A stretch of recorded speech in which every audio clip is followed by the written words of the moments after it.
Bismillahirrahmanirrahim.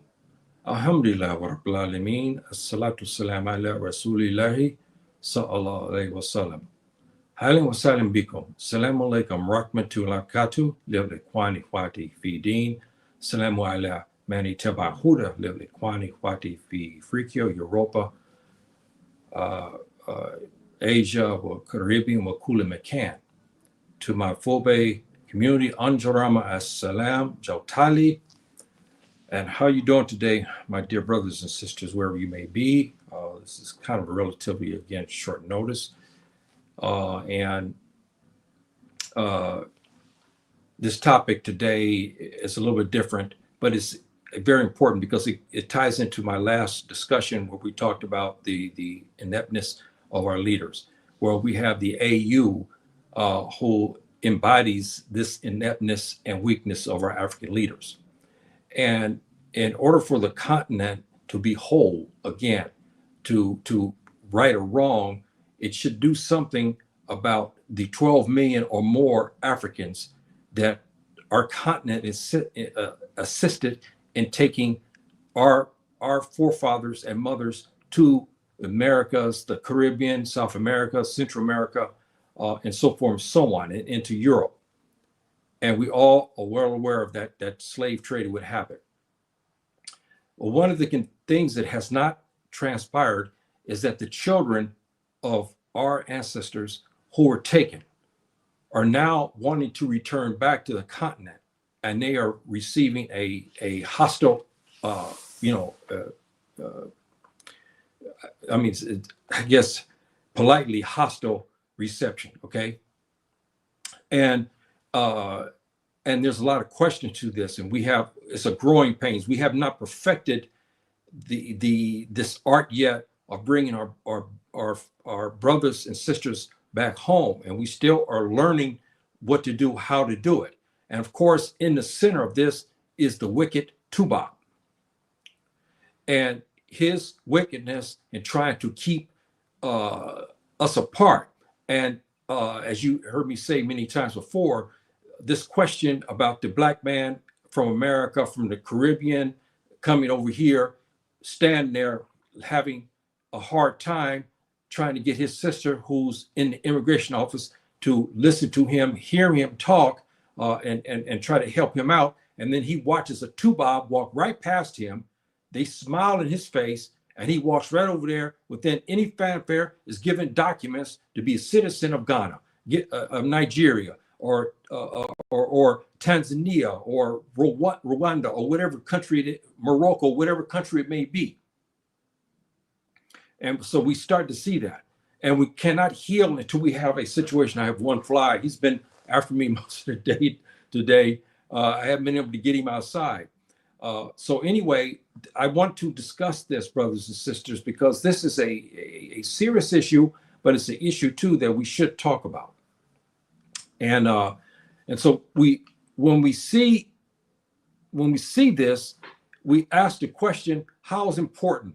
Do you know, brothers and sisters, if an African passport is given to the African Americans, I say in particular, and now you have African Americans who could come over here, all we have to do is look at 2019 and part 2020 in Ghana, when the ex-president opened up his homeland to ex-slaves and their children, so to speak.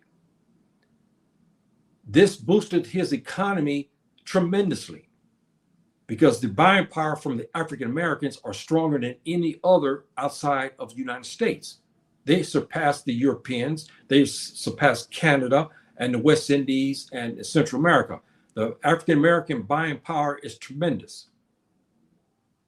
If this African American has the free way where he could come to the continent anytime he wants, and he can pick his destination at the continent, he can spend his dollars in the continent. What it would do to the continent, it will enrich us. See, and so we should look at this situation. When I went to look this situation up, do you know in 2021 the African Union passed a bill allowing for the African passport to be given to all Africans from North Africa down to South Africa, and it's supposed to be visa free. You take your passport, say you're a Muslim, Thursday night, you decide to say, you know what, me and my wife and my kids, we want to, we'll get reservations, say in Egypt, and we want to make Salat al-Jumu'ah in Alexandria, Egypt. He can get his ticket, fly into Egypt. They stamp his passport. He goes to his hotel and he makes Salat al-Jumu'ah at I can't think of the master's name, the big master there in Alexandria, and he can go there and he can do his thing. But we can't do that today. But this is supposed to be implemented, and it wasn't. And the AU talks about what this visa-free program would do to the continent, but they never implement it.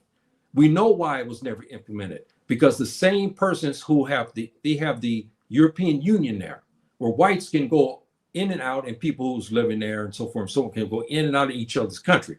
But the minute you talk about the Africans, the same Tuba leaders come to the Africans, pull two Africans aside, one Ghanaian, one Nigerian, so to speak, talk to both of them and say, look, we can't afford to have Nigerians coming into Ghana without having visa.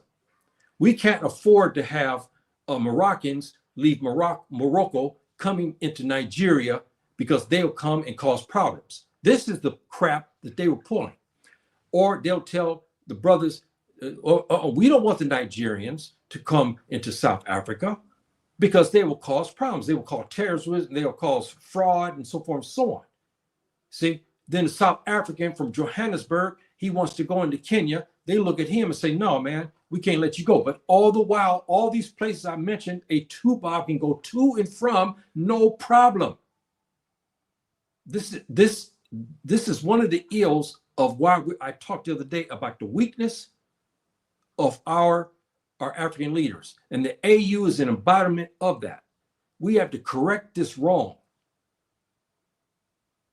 because 12 or more million were taken from this continent. And now they're coming back here. They're coming back to the continent. We should have a reparations, and we're supposed to have a reparations. And they've talked about these reparations of giving the black man and his family born outside of Africa some reparation so he can return. And he should have that option. If they turned around and gave the African American and the Caribbean, say Jamaicans, for instance, say Jamaicans and the Haitians and so forth, the Trinidad and Tobago and Barbados, gave all the brothers passports, they can enter Africa freely. Do you know how much money that would generate? Not only that, the fellowship now will begin, because we've had a 400-year separation of Africans born abroad or Africans from the continent. And this situation has to be rectified. And I don't know how you feel about that, my brothers and sisters who may come in the chat. I don't know. Last week, I was told that there was problems, that nobody could come into the chat. I vehemently screamed to YouTube about this situation. I don't know if this situation is still going on now or not. I won't know until after the program. I get some feedback. People tell me they cannot even enter it into the chat. Of course, you know what this is about. But I talked about this issue because I wanted to go on to the story about dealing with our leaders and how weak they are. The AU is the epitome of our African leaders. And they have laws and enactments there on the books they have not done, they have not enforced. The African passport, beautiful passport, was made for all Africans on the continent to have it. So the Moroccan can go to Kenya. The Kenyan can go into Ghana. The Ghanaian can go into Botswana. The Botswana can go into Central African Republic. Everybody on the continent, we can go anywhere we want. visa free. They nixed it. Because again, the Western powers claim that the Africans cannot be trusted to go anywhere. And essentially what he's saying behind the doors is we need a Tuba to orchestrate the thing between the brothers. Because since the brothers can't act right, we need to be in between you. So we should be able to tell you which Africans you should allow to come into your state and which Africans you should allow or you should disallow. This type of madness is actually still going on today, brothers and sisters. And it's got to stop. On this continent, we are on the verge of something good, but we cannot get whole until we solve our problems of our past. In East Africa, we had Africans taken from there into Jazeera Arab as sex slaves, many. Okay, we know the story behind that. Those descendants that are there in Jazeera Arab should be given citizenship back of their mothers and fathers. Those Africans who were taken from West Africa, from the Sahel, from the Savannah region, and from the northwest corridor of North Africa, sent into the Americas, should be able to come back to the continent and have a passport and have citizenship. I'll get more into that.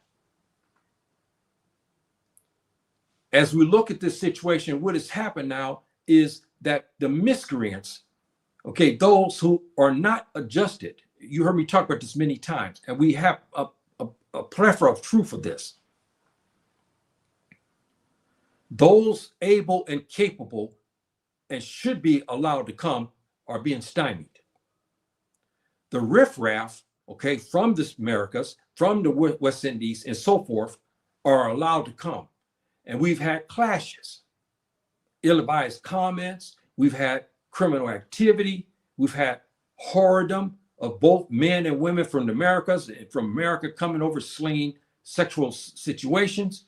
We've had this type of thing go on. We've had these from the West, Africans born in the West, come over to the continent, won't have nothing to do with their Ghanaian brother, have nothing to do with their Nigerian brothers. They will have nothing to do with the Gambian brothers. See? But those like me and others who are well adjusted are being stymied. We can't come. Okay, I'm here in Morocco. I'm just using my me as an example. I know African Americans are talking about this. I know imams, I know others, brilliant young Africans. They're inside the United States, want to come here, but you know what? They tried to come, they tell them, you need to go back to your government. Your government's got some paperwork on you. But a riffraff from the hood, or riffraff who is he's black by default, but he's not African in his continents, is allowed to come. When he comes to the continent, he does not want to learn the language. He doesn't care about assimilating with any of the African brothers. We've seen this, okay? We've seen this many times. We see them complain. They have no way of actually doing things right. We've had this. So we have clashes. This situation has to be rectified. We got one guest here. I think, let me see. Let's get on our guest here. Walaikum salam.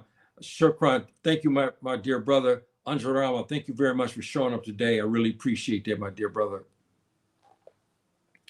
So when we see this situation, brothers and sisters, and I want my brothers on the continent, okay, to look at this in another way and not to be hateful towards those who have been away from you for 400 years.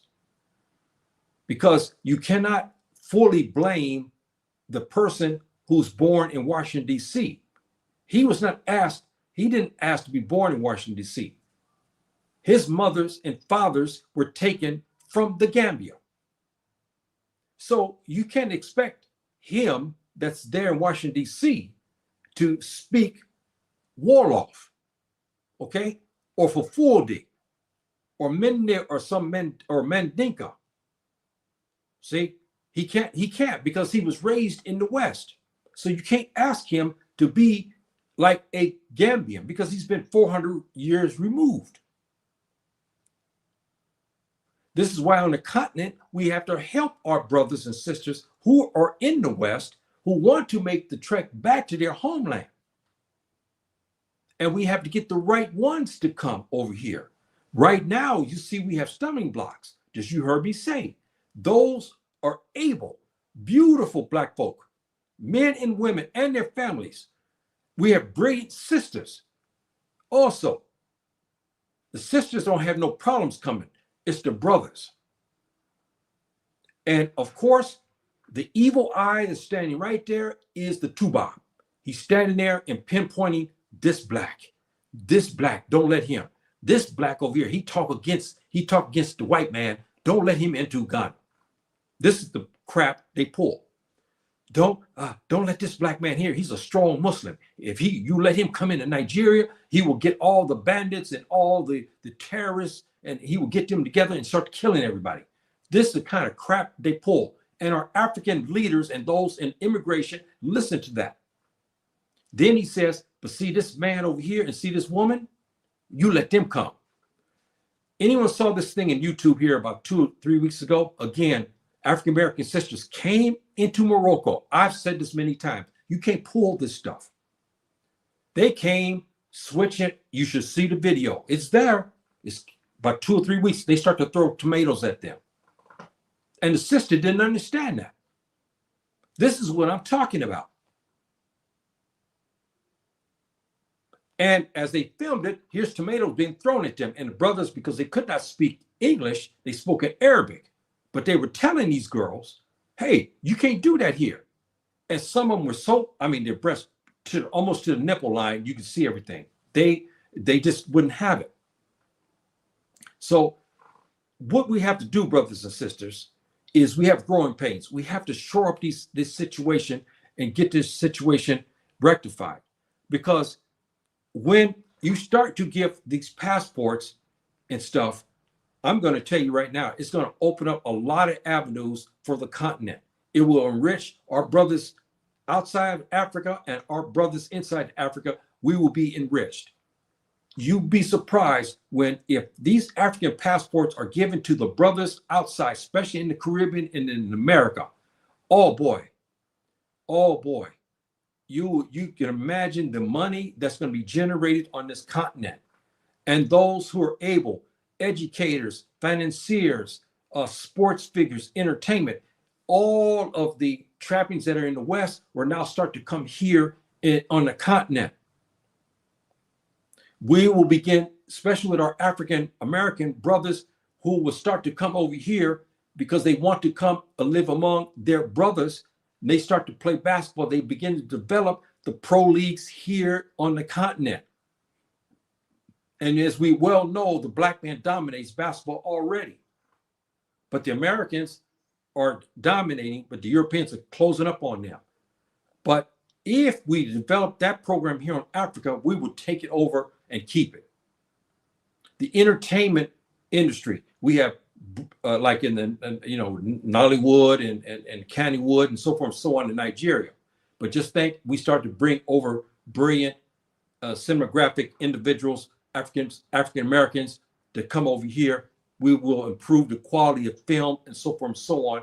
And we have a lot of money on this continent as well. And as people start to make movies, that you have entertainment. That's just some of it, brothers and sisters, what I'm talking about. If you start to give passports to the right people and they begin to come. And when you start to give passports also to the Muslims, the group that is suffering the most are the Muslims. They are not allowed to travel.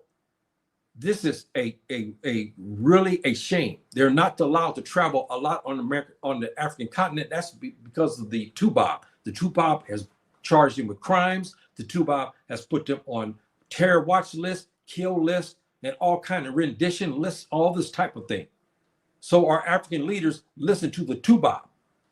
In the Quran, Subhanahu wa Ta'ala tells us about this man. He says in Surah Hujurat that he says, when an evil man come to you with news about your brother, you should check it out first. But our African leaders don't do that because they have a written agreement. So when the Tuba tells him, you see all these black folks here wearing emas, turbans, wearing kufis, They're terrorists. They're criminals. We're going to charge them with crimes. Don't let them in. But a harlot who's been dancing around and slinging stuff there in LA, she's allowed to come. Or some punk brother who has no inklings about being African, he says, look, I see oh man, New Horizon. I got poor African women. Let me start to go impregnating them. We start to have this type of thing. And we have to stop that. We start to give the right African Americans the passports. I'm telling you right now, this thing will cut off. This thing will skyrocket, brothers and sisters. I want to see it. I want to see this because it will help the continent. And only that, it would help the Africans and African Americans, Caribbean Africans a lot. Because we're in pain, brothers and sisters. We're in pain. We're living in the West where the West doesn't want us. And we all know the stories that's going on over there. And now many don't have an exit. When the Japanese, he's upset about what's going on, he can go back to Japan. He's accepted. The Jews, he's upset what's going on inside the United States. Israel accepts him. The Germans, he's German. He said, look, my father and mother German, but I don't like what's going on here in LA. He can go to Germany, no problem. But the African born in America, the African born in Trinidad or Tobago or in Brazil or whatever the situation may be, he doesn't have an avenue of escape. He has to take that craziness that's there. But everybody else has something, even the Mexican. He doesn't like it. He said, man, I was born and raised here, but hey, man, I don't like what's going on here. I think I want to go back to my people. He can go right into Mexico, no problem. But the black people, we don't have that. We're the only ones that don't have this avenue. And we should have it as a reparation. Because my ancestors were taken from the continent. And so why isn't it that I come over here? Why shouldn't I be accorded my great-great-grandmother's citizenship, which was taken from her way back in the 1820s when she was taken from, at this time, Morocco, present-day Morocco, by the name of Fatma. That's her name. And when they enslaved her, we have the certificate showing that they tried to change her name, but she fought. And so what they did, they changed the wording around just a little bit, but they wanted to give her some Christian name. She fought that. This is my great-great-grandmother, who's Fulani. I'm her son. I'm returning back to the continent to reclaim her glory, reclaim her citizenship. I should be able to get that. This is the land of the black man, not the land of the Tuba. This is my homeland. This is where my great-great-grandmother was taken. So I'm here on her behalf because she couldn't leave. She was enslaved. She was enslaved in the Americas. And when we read what happened to her, you know the story. I don't have to get into that. But I'm her grandson. And I'm Fulani. This is my homeland. This is my continent. I should be able to come on this continent and settle anywhere I want. And to live among my brothers and sisters. If they're Amazigh, because I have Amazigh heritage as well. I have Fulani heritage. On my dad's side, it's today, present day Sudan, Yoruba, and also Igbo. On my dad's side. See? So these issues, brothers and sisters, I want to bring this out because I want to get this, to give something to talk about issue, because we have weak leadership. This is a way our leadership can redeem themselves. Okay, now, it is time that the AU steps up to correct an injustice to Africans abroad. They have to do this. Who was forced from the continent and their African citizenship taken from them. We're the only ones let's have this. See? So this is what I'm talking about. And so now we have this situation we have to correct. Now we have Africans from the Caribbean and so forth wanting to come here. The African Americans wanting to come here. They're wanting to come because they can't live there anymore inside the Americas. They cannot.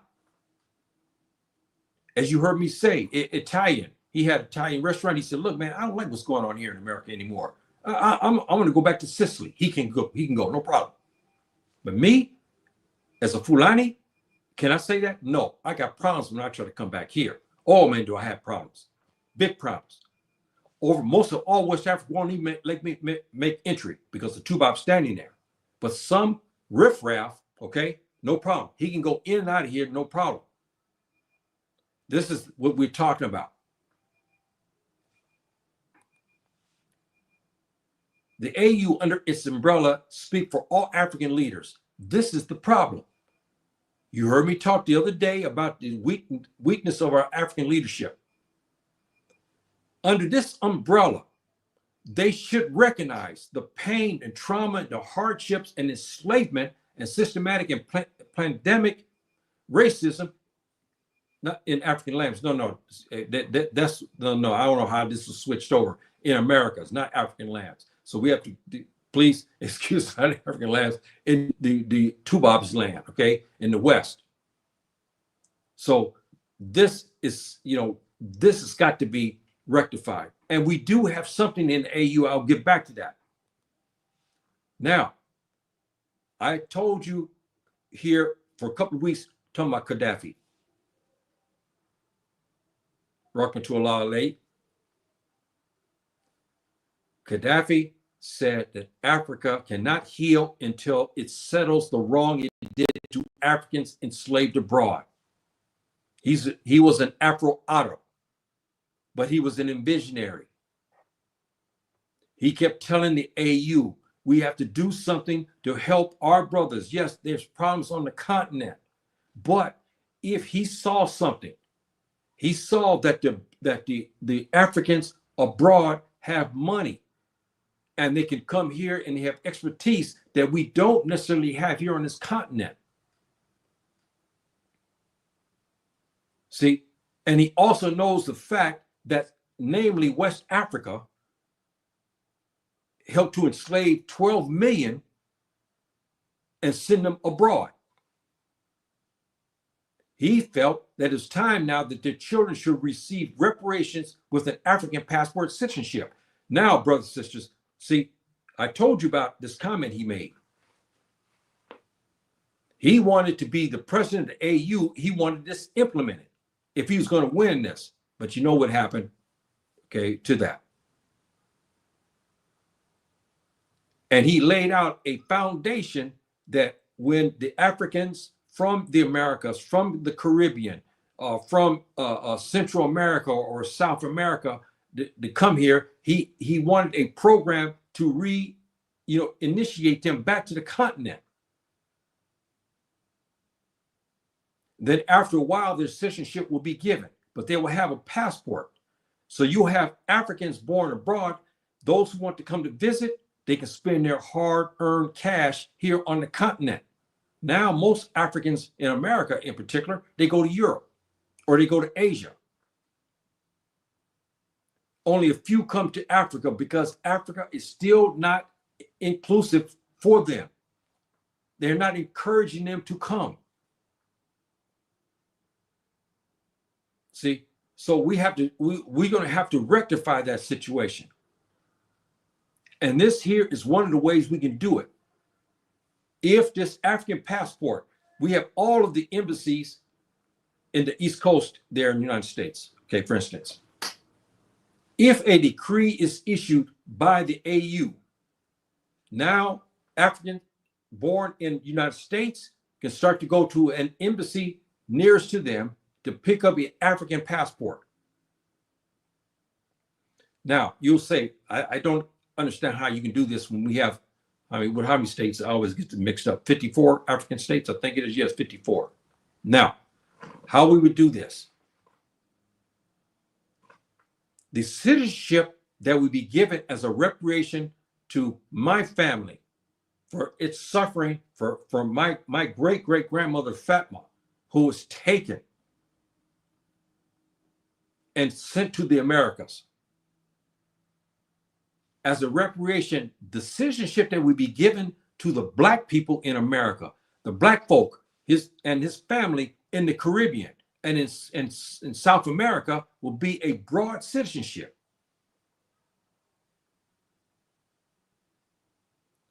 Not restricted to only to Nigeria or to the Cameroons. These people in the West would have their pickings of where they want to settle.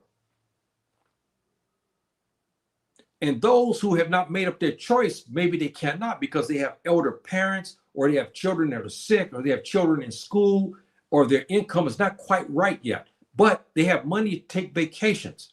Those Africans, those particular Africans, then can come to the continent to spend their vacation money. Instead of spending it in France and England, they spend it in Ghana, they spend it in Nigeria, or they go to South Africa and spend it, or they go to Tanzania.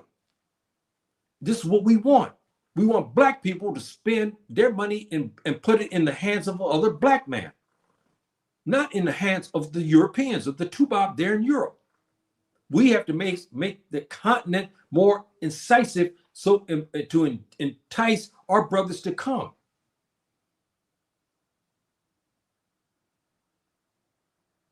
See, and we'll give a broad citizenship. And this is what we want. We want to give a broad citizenship.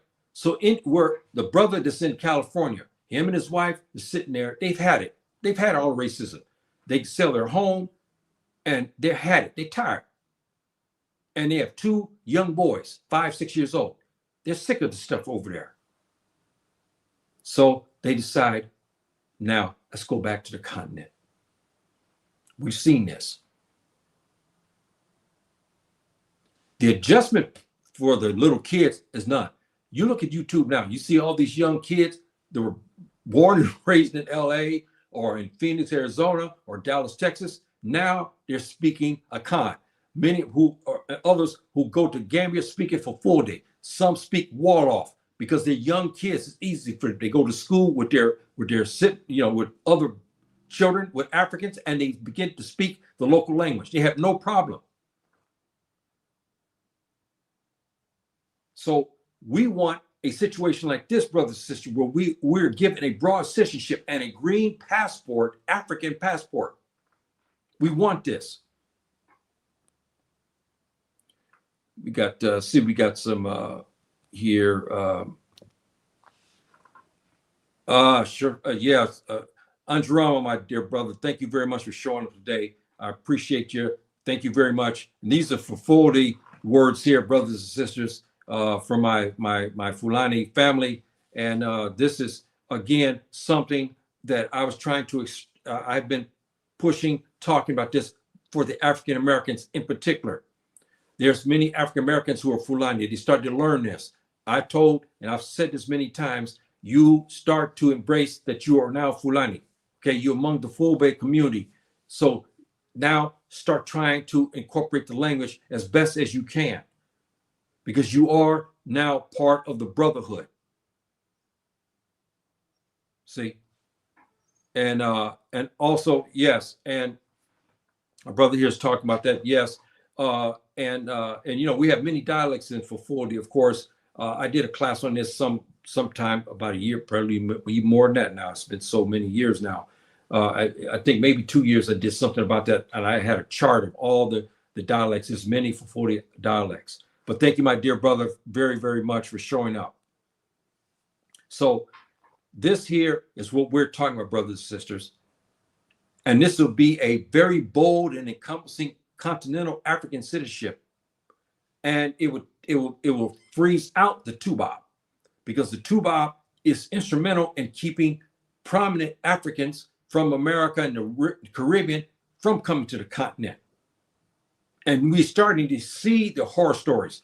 They exposed in Ghana, I think was another, they gave African Americans like, about 2 months ago, but they found that they kept it quiet till somebody exposed it, but they gave a whole bunch of Tuba citizenship as well. I'm not saying it's wrong, but what I'm trying to say is this. A lot of times they don't have the procedural problems.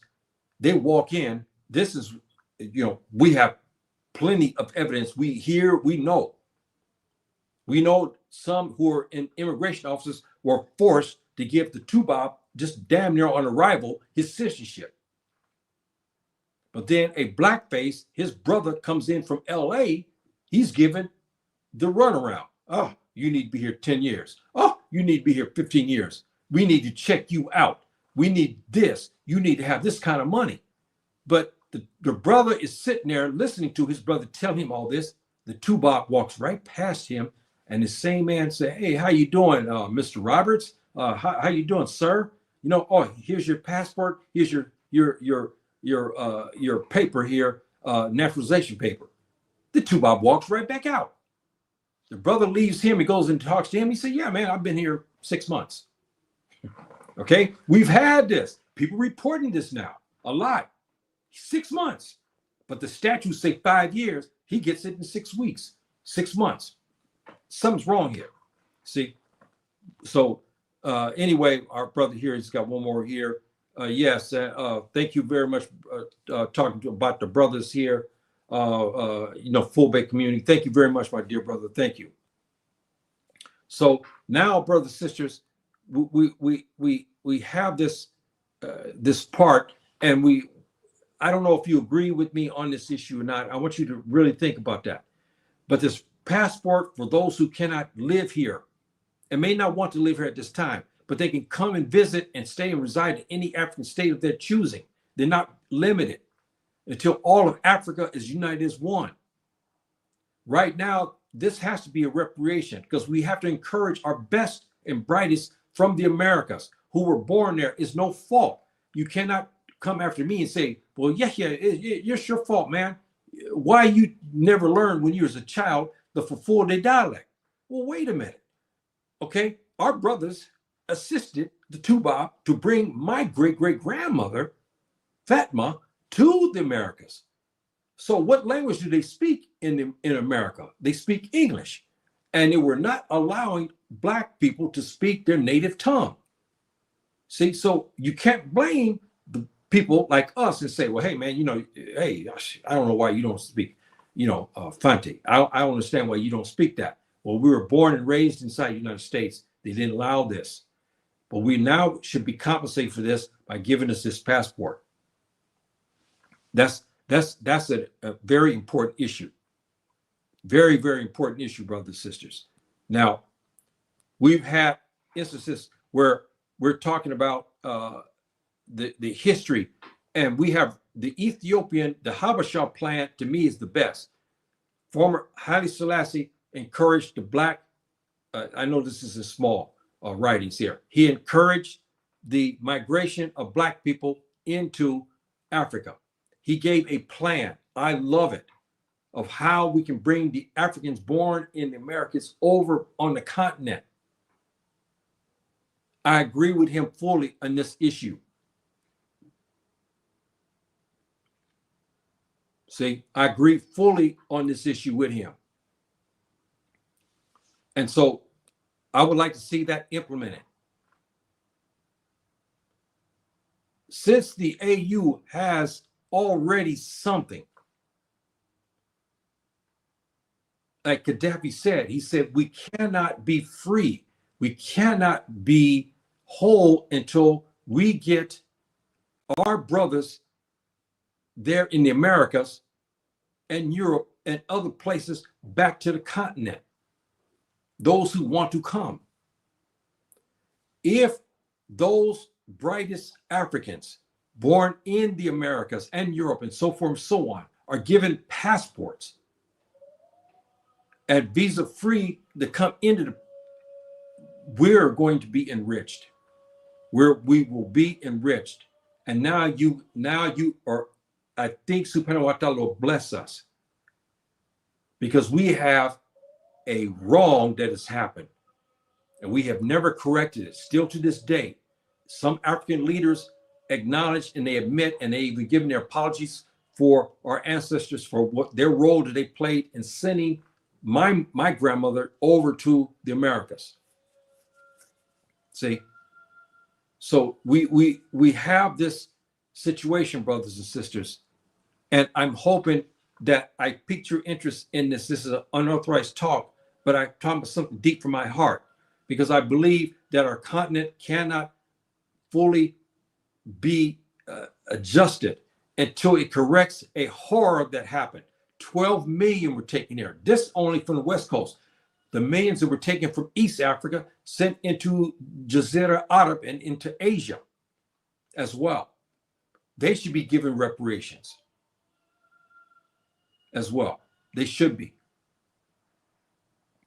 And when we start to give this reparation and we start bringing our brightest over, our sisters and brothers over who want to be, they want to come to claim their Ghanaian ancestry. They want to reclaim their Senegal ancestor, citizenship, and they want to come back to Mauritania and get the citizenship. They want to go to Tanzania or Kenya. They should be allowed to do this as a reparation, as to give us something. I'm not asking for money. What they should give us is to restore my great-grandmother's citizenship. Give it to me. I'm her grandson. It was taken from her by force. Give me her citizenship, because it was not to her fault that she was taken over to the Americas. See, so these are some of the things, brothers and sisters, that I've talked about today, and I'm not going to be as long as I have usually take. I'm going to do another segment on a different topic, much heated topic, and so forth, so on. But this here, I had to get it out. And I don't know how you guys will feel about this. I'm hoping that inshallah, you guys, you see this and then give me your input, the brothers on the continent, how you feel about that. One of the things I saw, to me, it is wrong. I saw this thing on YouTube here about 2 days ago. That's one reason why I wanted to do this. These Africans were asked about African Americans in particular. There were 10 of them. 7 of them gave derogatory comments and statements against them. But this same black man asked them about whites coming over. They changed. Their faces changed. And they start, because they were, but they know the people, they'll see them. So they start, yeah, well, there's good Tuba and there's bad Tuba. See, they were trying to articulate. But when he asked him about the African Americans, he said, look, African Americans started, no, too many of them are criminals. Oh, no, we don't need them here. We're doing good. We don't need them here. But when he asked them about having Tuba coming here, they changed their whole tune. This is the brainwashing and colonial mindset. We have it inside the United States. We call these Uncle Tom. We call them down the river Negroes. We call them ham bones and so forth. House Negroes. We have many different terms for them. They're inside the United States, but we have them here on the continent as well. I saw this thing here. This was generated a year ago in Rwanda. This brother went over to Rwanda. Beautiful Rwandan girls. They were asking them if African Americans come over and to live here and so forth and so on. They wouldn't even let him finish. They told him, we don't want him here. We would never date them.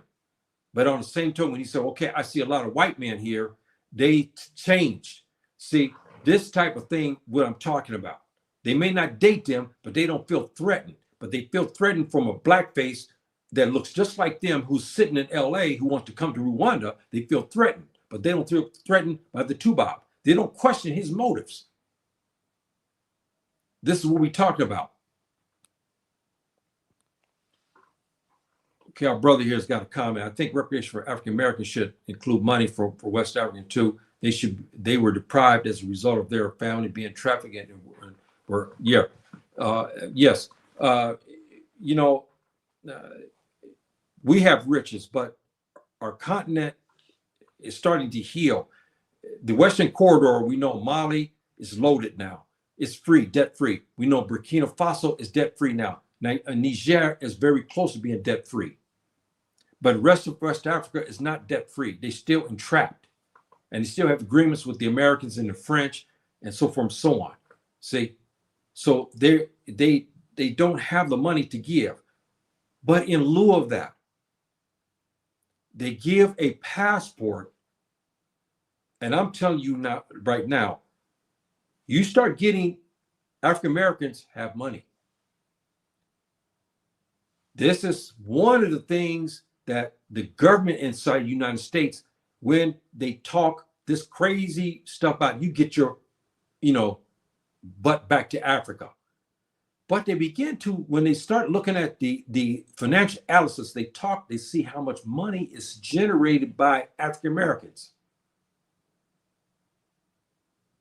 So they don't like us in America, but then they don't want us to come to Africa either, because why? We start to coordinate with our brothers and their influences, and we begin to take the dollar from the United States and bring it into, namely, West Africa. See? So they make a preemptive strike by coming to West Africa and to Northwest Corridor and start talking, and they start to develop programs in the Americas where they start charging Black people with anything, everything. And we have Black people help, especially our sisters are starting to help now the police over there. They get mad with their husband. They know my generation was almost unheard of for us to go to a Tuba to go to castrate another Black man. But nowadays, in this generation that's under, my grandchildren and generation under, they don't care. They'll use anyone to exact our revenge. And we saw how many husbands are shot and killed. We have paternity fraud galore now, where brother is paid all this money and then is jailed, and come to find out the children he's paying for are not even his. Okay, we have all of these ills that's going on inside the United States. We have brothers that said, I'm tired. I want to go now back to the African continent, but they cannot come because they've been blacklisted. Okay? They've been blacklisted. But the wayward Black, there's no problem. They encourage them to come. And we've seen this happen in the Gambia.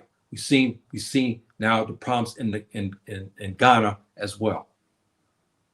But this type of riffraff that's coming in on the continent. See, we're starting to see that. So, brothers and sisters, I guess I'll get ready to close here because I wanted to get this topic out. I wanted to talk about it, and I also wanted to get a very good understanding that our brothers there in the Americas and the Caribbean and South America, we're all suffering. Okay, what's going on in America. I read this article here. I was talking to my sister and then some other people about this. Even the Tuba Americans are suffering. Many have lost in California. Okay, I'll just say, I'm not going to give you all the cities, but I read this article where now many whites, Tuba Americans, have lost their homes, but they had some money. You know what they start to do now to live? They go to storage areas, where you put your extra furniture and storage. I forgot what they call them, but the storage, or extra storage place where you put your furniture and TV and stuff like car and all that. They start to go there and rent out places, and they move their families in there because they cannot afford to rent anymore in California. You see how bad it's getting, even now for the Tuba.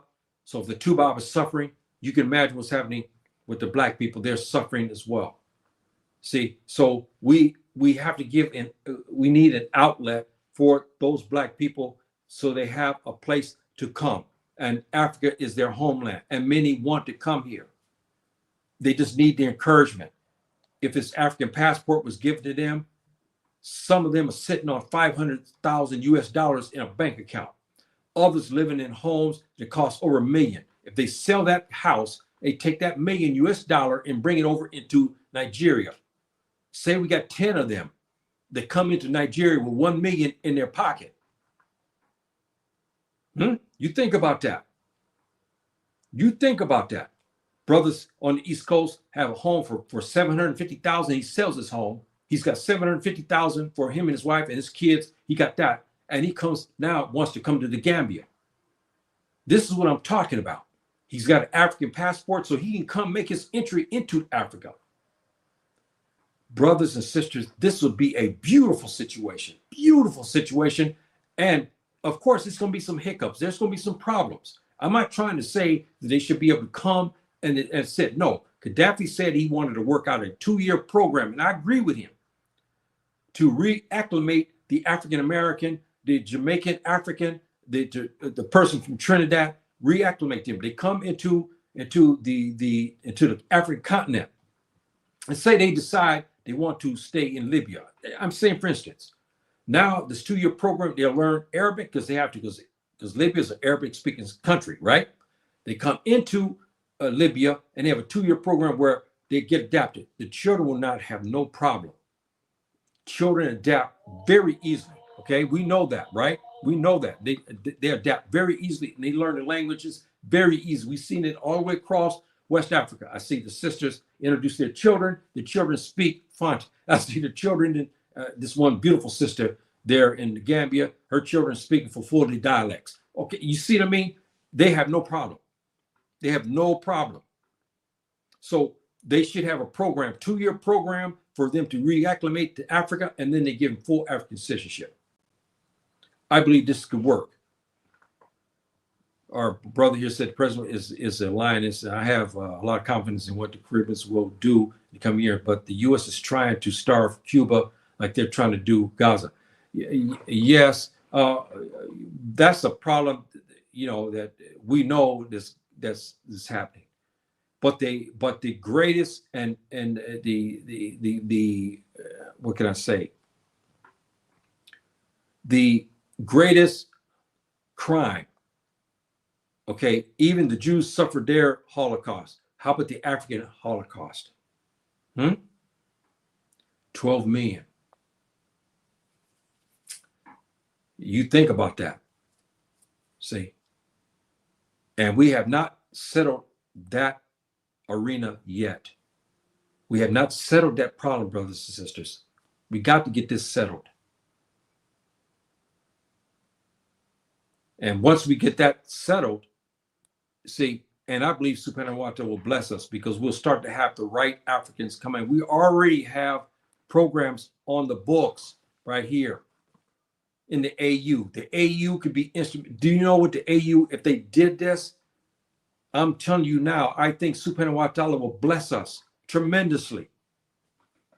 And now the African Union can redeem itself, because it's inept and weak.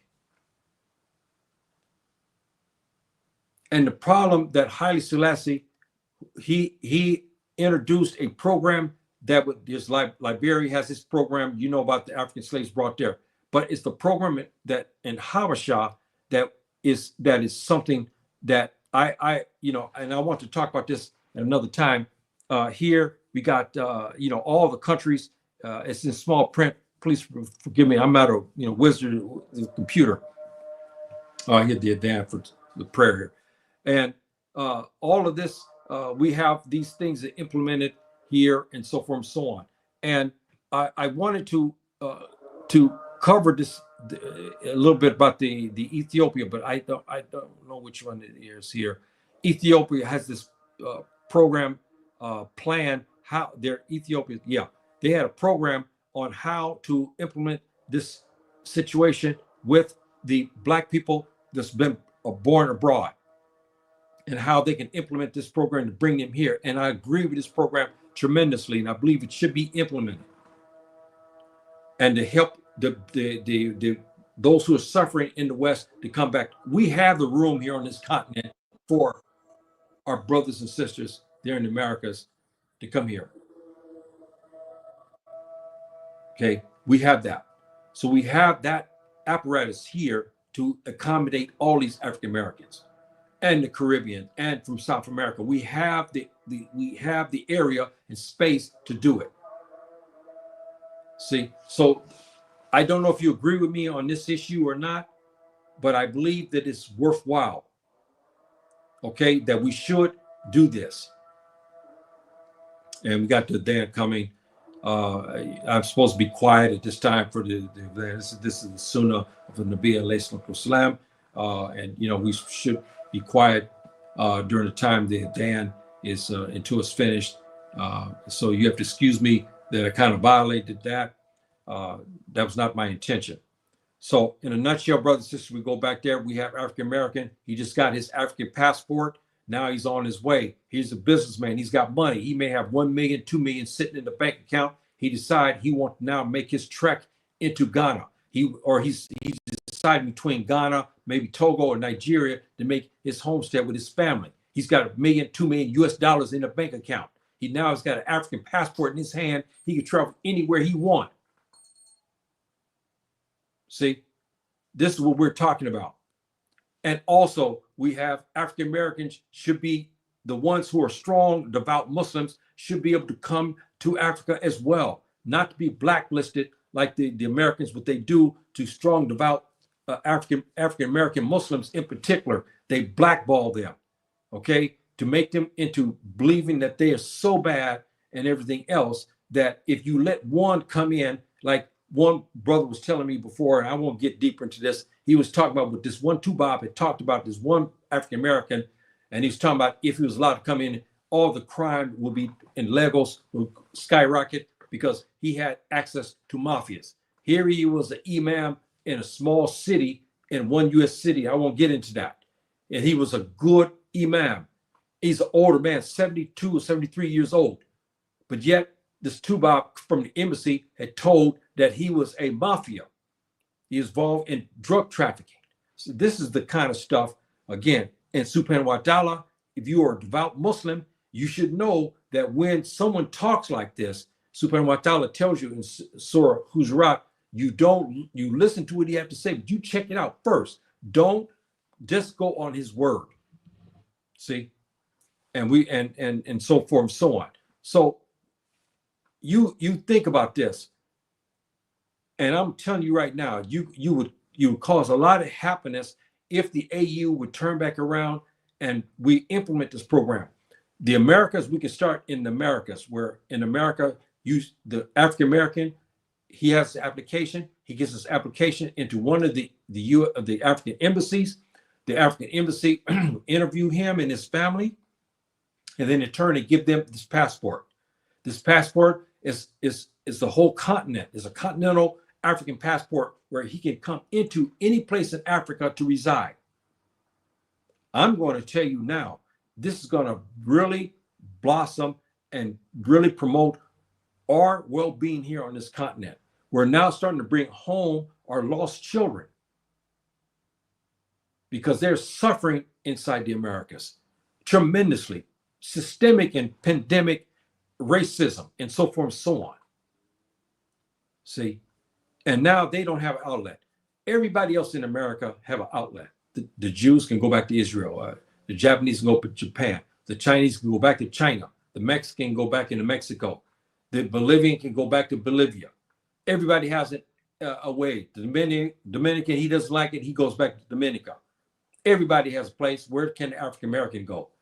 Where the Caribbean, Jamaican, where can he go when he wants now to get whole again? He wants to remove the shackles of the West on his back. He want to take his family. He want to go back and live among his African brothers and sisters.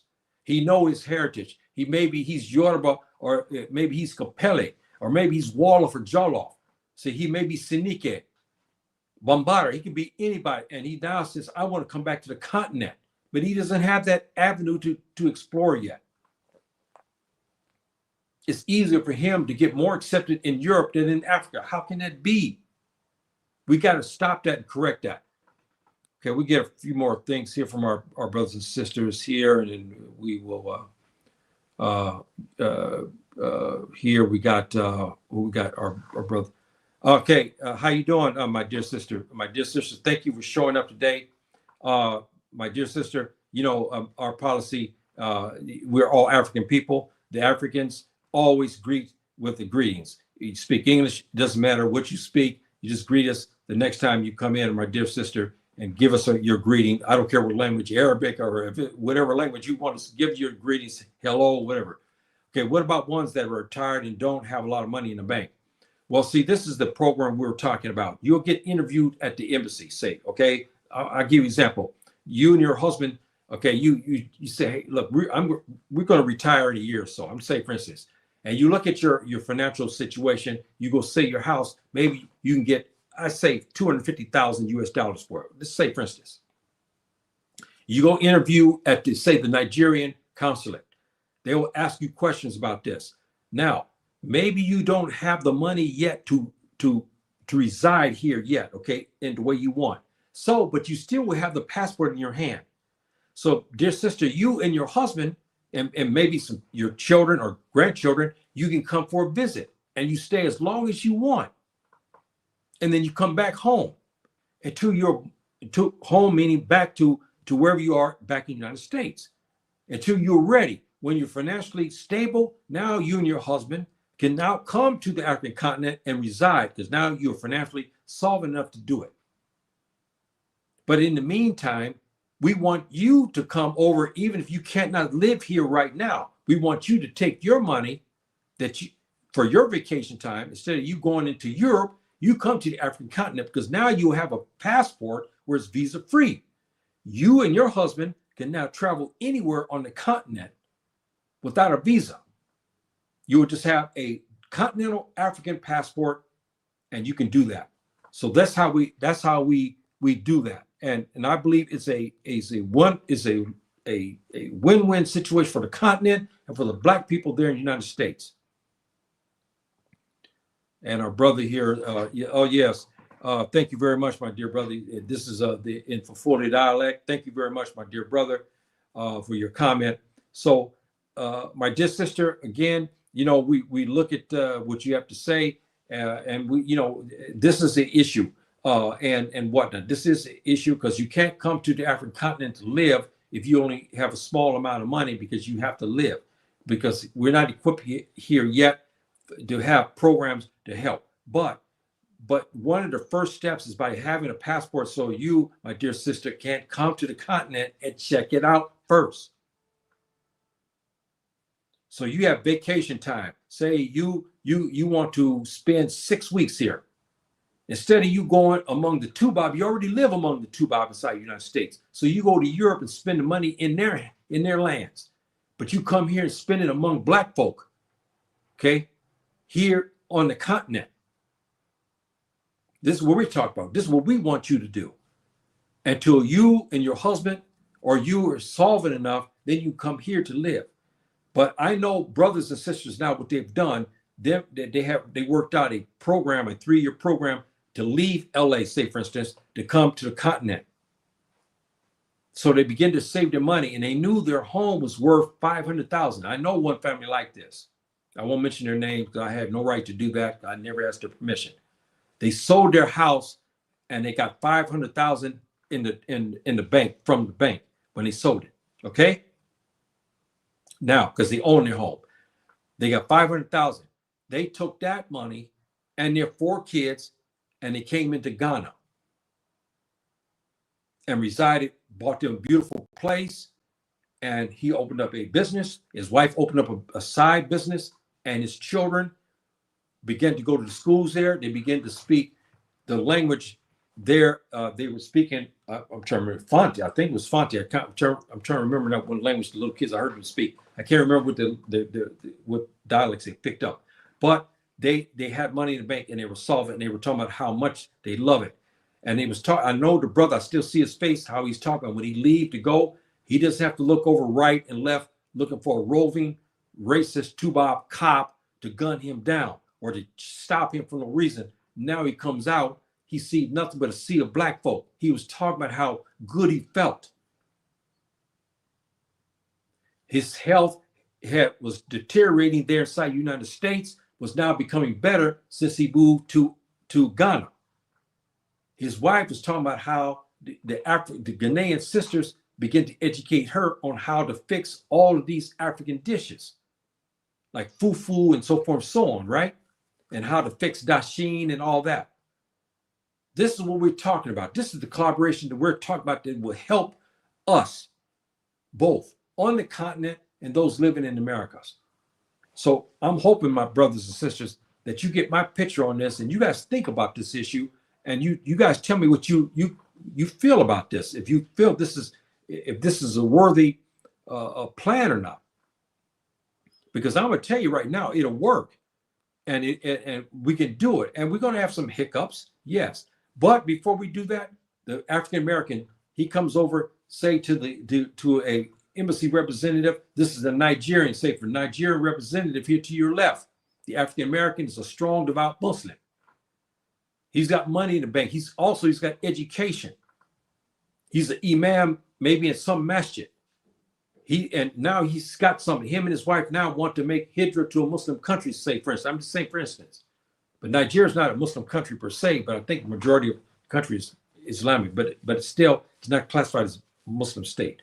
But for instance, but we'll just say he wants to come and live in northern Nigeria because he found out he's Fulani. He goes to the embassy, the Nigerian embassy. They listen to him. They take his application. They tell him to return in 3 weeks. Say, for instance, he come and he gets his African passport. Him and his wife now travels to Nigeria, to northern Nigeria, to be among his Fulani brothers and sisters. This is what we talk about. And he's given the African passport where he can travel. And his wife wakes up one morning, she's there and say, Kaduna, she tell her husband, she said, you know what? I've always had the desire. I want to see the Gambia. They can get their ticket and now go to the Gambia visa free. This is a beautiful system that they should implement, because they've already implemented half of this, but they didn't implement, I should say. They already have it in the books. Why haven't they let it be visa free traveling for Africans? They have not opened this up yet because the Tuba has blocked them. They already have it on the books. But why haven't they given this freedom to us yet? Why haven't they? This is what I'm talking about, the weak and inept leadership. So brothers and sisters, I got this out today, and I'm hoping that I piqued your interest on this particular topic, and you guys to think about this. I want to see the African Americans, the Caribbean Africans, come here in droves, because I know I lived in the United States 50 years. I'm telling you now, I know the suffering that you have over there. You cannot get whole, you cannot get clean until, my personal opinion, for those who are called, okay, meaning not on a phone call, but are called in some instance, like we hear many African Americans in particular talk about, they feel like someone told them to return to Ghana. Something happens to you now, all that suffering, you decide to come to the continent. And the minute you step into the continent, the shackles of the West begin to go off you. You start to have this purification. I want to see that happen for our brothers who are ready and able to do that, especially our little children. I saw in all these cases, our little children, they're so happy. That one sister, I don't want to give her name because I have no authority to do it. And one sister, she's living in the Gambia. She's got 7, 8 kids. And when she always interview kids, she said, are you ready to go back? They say no. They don't, no. They say no, because they have many friends, and they even speak the Fulfulde dialect. They're 5 all the way to 15. All of them are speaking the Fulfulde dialect. They've already adjusted. And the kids already accept them. See, so I say this in earnest because I'm hoping that we have this thing in our heart, and I'm hoping that, thank you very much, my dear brother, for this. Thank you very much for your encouragement and whatnot. And, I'm hoping this reach our brothers and sisters. Please spread this tape and whatnot. And if you want, you write and give me your input in this situation. What do you feel about this? Do you feel this is a good plan, that we have a continental African passport where all Africans outside have it? They come and go as they please. Those who are ready to settle go into a 2-year program on the continent where they're chosen. They decide they want to go live in Tanzania, say, for instance. They can go to Tanzania, they make entry with their continental passport, African passport, and then they go to a 2-year program and they'll get full citizenship after they complete their program. I believe this can work. Other Africans born maybe are not ready to settle yet, but they take their hard-earned money, instead of going into France and giving it to the Tuba, they come to the African continent and give it to their brothers and sisters on this continent. See? So we have black hands to black hands. This is what I'm talking about. And this can be done if we have a continental African passport. I'm gonna tell you right now, those people in the West begin to flood Africa, because now they also look for vacation places. And they have no other choice, so they go to Europe or they go to Asia. Some come to the continent, but not a lot, because they're not very excited to come to the continent. But when they have an African passport, they'll start to come here in droves. And I'm not saying everything will be all, beautiful and everything. We're going to have some problems. And we'll have rules that we have to set up in order to prevent fraud, prevent, misuse and so forth, so on. We will have those things in place also, just in case we get the wrong ones. And the wrong ones will lose their privileges to have this African passport, okay? And then they'll just, they would have to be like anyone else. They would have to apply and so forth and so on, and ask for forgiveness for whatever they have done. So this is a situation I see. I believe that this thing can work for us, and I want to see it a lot, because we have problems, brothers and sisters. We got problems on this continent, and I know we've had, I can't mention his name either. One day when he was talking about this problem with me about the same thing about the citizenship, he was talking about something, same thing. He was talking about the two Tuba that he knew, and they had made comments. I told the story before about how he, the Tuba, he was friends with them. They're Americans. He's American too. And so when he went to them, I'm not going to even name the country where it was at. They were talking and laughing and giggling, not in a bad way, but they were saying, hey, I love the process. I went in there. They're very polite with me. I filled out paperwork. And in 6 weeks, 8 weeks, I was called. I did an interview. And then about a week later after that, I was given my citizenship. The black man on his eyes was that big, said, what? Here he's struggling. They were giving him a hard time, trying to discourage him. But these two Tuba got their and even though the statutes say 5 years, they got their citizenship after they did all the whole process in about 9 months. That's not right. That's not right, brothers and sisters. That's not right. And this brother got on YouTube, talked about it. He said it's not right. He said he was given the right. He said he had to have a certain amount of money in the bank. He had to do this. He had to do that. He had to do all these things, all these stumbling blocks to stop him.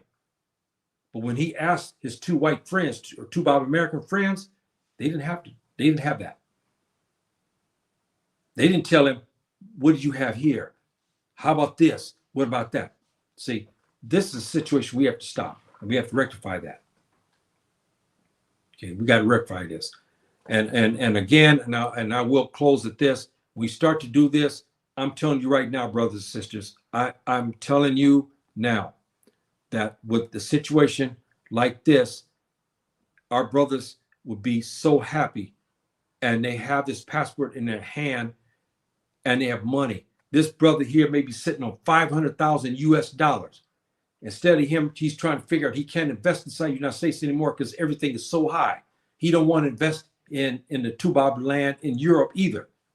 But now he's got an African passport. He can now pick and choose and do his investigation. He can decide where he wants to live in Africa. He's got 500,000 US dollars in his pocket. Now he's got the freedom. The burden is lifted off his back. He says, now I got this, I got money. Me and my wife, we want to decide now, and our children, which country we want to live. He's got 500,000 US dollars in the bank. And the embassy gave him his continental African passport. See, this is the stuff that we're talking about, brothers and sisters. Okay, this is stuff that we're talking about. And I'm telling you now, it'll be a beautiful program, and it could work. It can work, and it'd be something and you would bring happiness and you would bring closure. We don't know what our ancestors, they made their dua. I know they prayed that their antecedents would probably revenge for them or whatever situation. We do not know. We don't have this raid. We call this Arabic, but what we're doing something now to be clean again, and we want to come back home. Here we have an African representative from a country on his left. We got an African American sister now. She's just got her continental green passport. She's now happy. Her and her husband now, maybe her and her children now can decide back in Virginia where she's living now, which country they want to live. They can do their research, but they have the passport now in their hand. This is what I'm talking about. This type of fellowship, brothers and sisters, it can work. And we will empower this continent. We will also bring home our lost brothers and sisters who are suffering in the Americas, are suffering from all the racism and everything else. We have African American Muslims who want to reside in Africa, to be among their African Muslim brothers. And they're given African passports, and now they can decide where they want to live on the African continent. Maybe the brother here with the red kind of kufi, maybe he's Yoruba. He found out from his DNA he's Yoruba, so he wants to go to the southwest, southeast Nigeria, to be among the Yoruba people. The brother that's over to his left, the light-skinned brother here, is Fulani. He now knows he's Fulani. He decides, he found out his ancestry is in Guinea. So he wants to go to Guinea, be among the Fulfulde people there. And the brother here on the right found out he's Bambara. He says he wants to go to Senegal to be with his people because he found out he's Bambara, okay? This is what I'm talking about, brothers and sisters. They all have their passports now. Now they can choose to go where they want. We owe it to the Africans born in the Americas this reparation. They deserve this to make the continent whole because they took our ancestral citizenship from us. This is how we restore a wrong that was taken from us. Give us these African passports so we can come back to the continent and relive our lives on this continent as our ancestors did. See, and I'm telling you, it can work. It can work. Our brother here, another African representative, he's given an African-American Muslim sister her passport to come on the continent. I'm going to tell you right now, this is a beautiful thing, brothers and sisters. We should pray for this. We should ask for this. Do you know that the tears you've seen on TV, you've seen in African news circles, you've seen even in some Tuba stations, the tears that flow the face of African Americans in particular when they have been given the rights to come to Africa as a citizen. Look at their faces. You see their ancestors, the weight of their ancestors. Now they cry. They don't even understand why they cry, but they cry. It's like something has been lifted off them. They feel like their ancestors are now, are happy. And, I'm a Muslim. I'm just talking. I do not know. I do not know this, because we have rules about this. We do not have this intelligence to know what has happened with our ancestors. We know in Islamic, I don't want to get into that. But I'm just talking, for instance, how African Americans feel when they're given this. And you see their faces, you see the tears flow.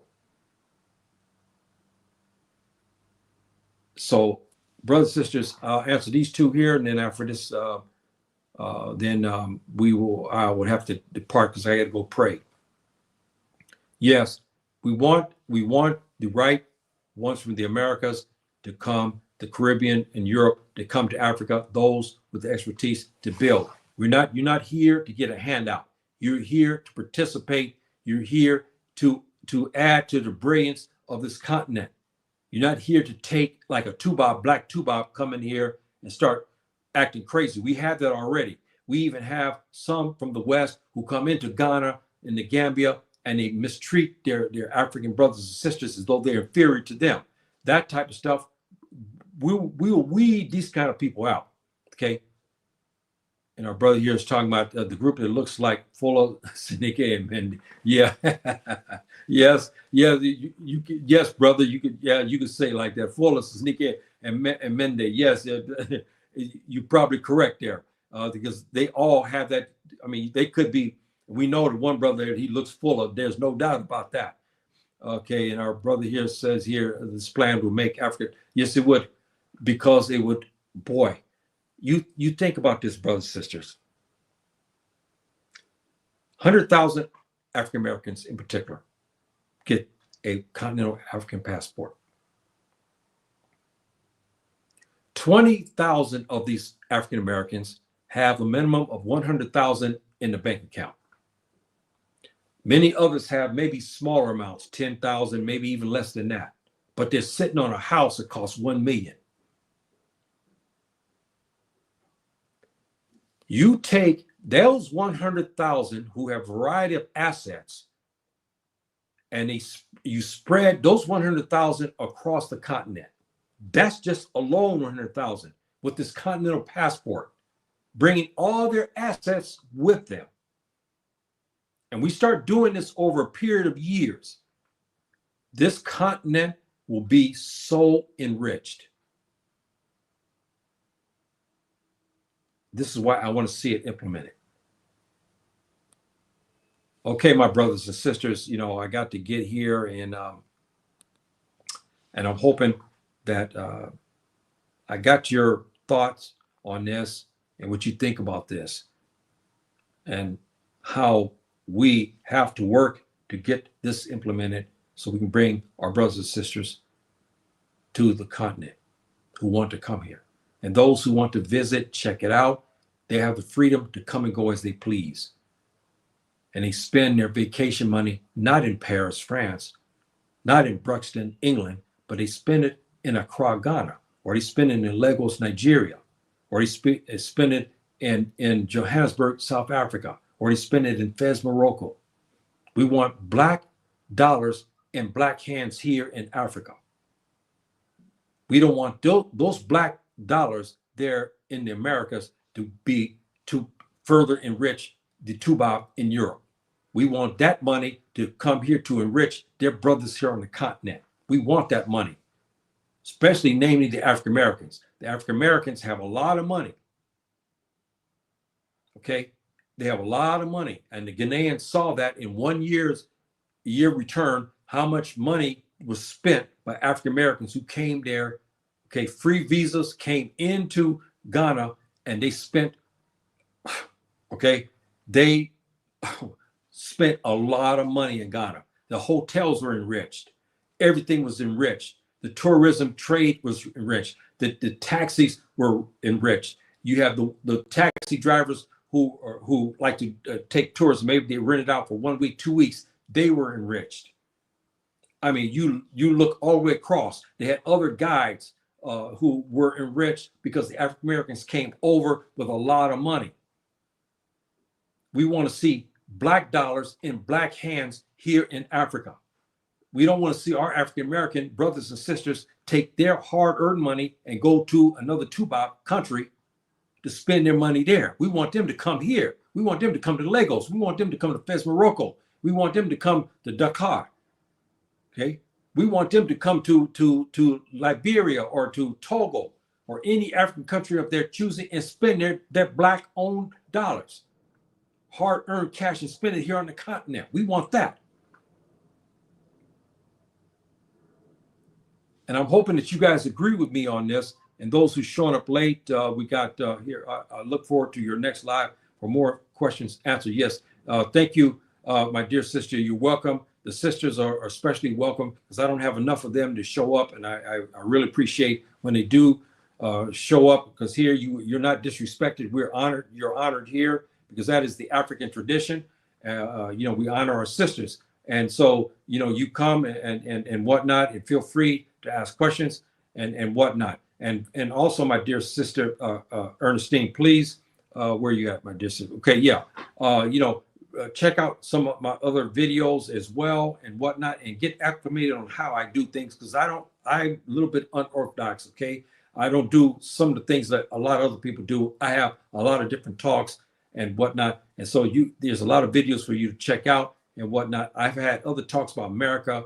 What happens should Americans, African Americans, come here, who they should marry. I've had those discussions. The ones when it talking about marriage, it was very heated, because I had African American sisters who were very angry with me because of the comments that I did say, but I was talking the truth and whatnot. And I was talking about what happens when the brothers come over here to the continent, and those who live here can attest to it. What happened, they end up marrying sisters here on the African continent. That's a good thing. There's nothing wrong with that. And I talked about that issue. So, and we got Demetrius here. You know what? I wonder, how you doing, my dear brother? I knew a brother, I don't know. Okay, I don't know if you're a young man. I knew a brother many years ago by the name of Demetrius Harris. I'm talking about that's over about 40, maybe 50 years ago in LA. When I saw your name, Demetrius, I don't know, are you his son or grandson? I don't know. I knew a brother with your name, Demetrius Harris. Very dark skinned brother. I remember him. He was about 6 feet, 6'1", very burly. And he was originally, I think, from Alabama. I can't remember. I was good friends with him because I went to university with him many, many years ago. When I saw your name, I said, whoa, I remember this brother, Demetrius Harris. I don't know what happened to him, because we graduated. He went his way. You know how that is. And I went my way. I don't know what happened to the brother. I should try to look him up, especially on Facebook, to see. But yeah, you're welcome. Walaikum salam, my dear brother. Thank you for showing up today. And go back to review my tape here as well and whatnot. And yes, thank you, my dear brother. Allah Yafo, and that means Allah forgive us, because we all need subhanahu wa ta'ala's mercy and whatnot and so forth. And our brother here is talking about, he said, I'm from St. Louis, Missouri. Okay. This brother was from the South. If I'm trying to remember, I'm almost certain it was Alabama. It wasn't Mississippi, but I knew him in college. We graduated together, and I used to always call him, I had a nickname for him because he still carried his accent. Now, you're talking about 40 years ago, he still had this Southern accent. And I used to always joke and say something. I said, look, man, say this word, and the brother would say it, and we would laugh, and he was all, hey, man, you say this word. And he started laughing at me. So I was very close friends with him at the university, and his name was Demetrius Harris. I'll never forget. He was a little bit taller than me, very dark-skinned brother, muscular build and whatnot. I wonder what happened to him after all these years. That's over 40 years ago since I knew him. I wonder if he's still in life or not, because he should be almost, because he was like 2 years older than me. I think he should be about 72 years old or somewhere around there if he's still in life. I hope I find his brother, because when I saw your name, I hope I can find him in Facebook.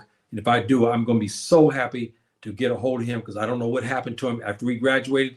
I left, he left, and we just broke contact. And that's, that's a very thing that, Black people, sometimes we do things that we don't think.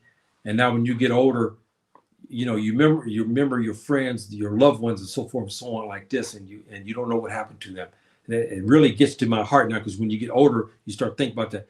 Demetrius Harris, brother, I hope I can find you. I really do, because I miss you a lot. We would sit there, and I would say, now I have to go. We was at the college. I don't even get to college. I want to get into that. There's one hamburger place that was about 5 miles away from the thing. And it was a brother, man. He fired up big old hamburgers and stuff like that. And me and him would sit there. And so I saw the way he would eat his French fries. I would laugh at him. Say, man, brother, what's wrong with you? This is LA now, man. You got to eat. He said, no, man, I don't eat like that. So I saw him stuff his French fries into his burger, right? Demetrius or something else. I would laugh. And I saw the brothers and sisters all laugh. They see him.